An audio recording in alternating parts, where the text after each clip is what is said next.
Hi Jasmine, we're back at Manadon for our first fixture against Oxford at home this season. Before we get into that conversation, I kind of wanted to talk a little bit about the Cheltenham game that happened last Sunday.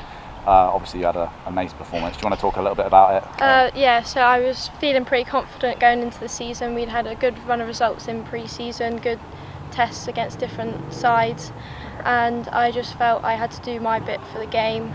Got in there, penalty save, a couple of free kicks as well, playing out from the back. I just felt personally it was a good performance from me, and obviously first game of the season we can look for things to improve on for our next game all together as a team.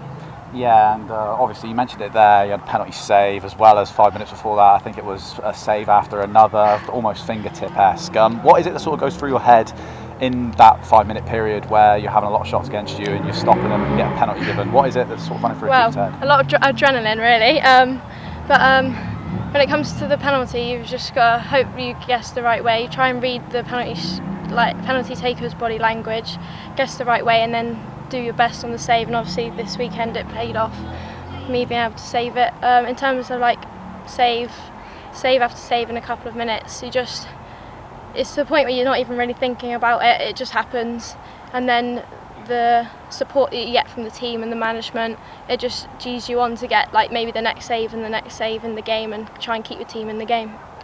Brilliant. And moving forward now to this weekend's fixture, obviously Oxford, I mean it's a tough game. They've won their first game of the season already with a comfortable 2-0 win. How do you think it's going to go? So I think we will be tested defensively a lot. I think we will have to monitor certain players of their team because we all know the strengths that they have.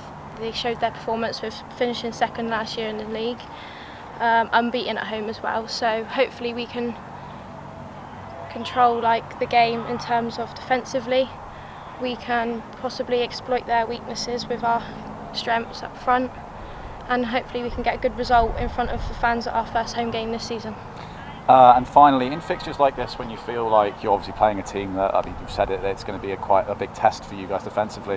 How does that affect the dressing room? I mean, obviously, you girls want to win every single game, but when you know you're playing a harder team, how do you sort of approach that? I think we just go with the mindset of doing our jobs, backing each other up in the team, covering each other's positions if we need to, holding on for scoreline as long as we possibly can. If we're doing well defensively, we just got to make sure we got to keep that up. If we get a goal or two in the first half, we need to know that we've got to keep control of that within the game and just perform how we know we can perform, and we can hopefully get a result. Cheers, Jasmine. Thank you very much.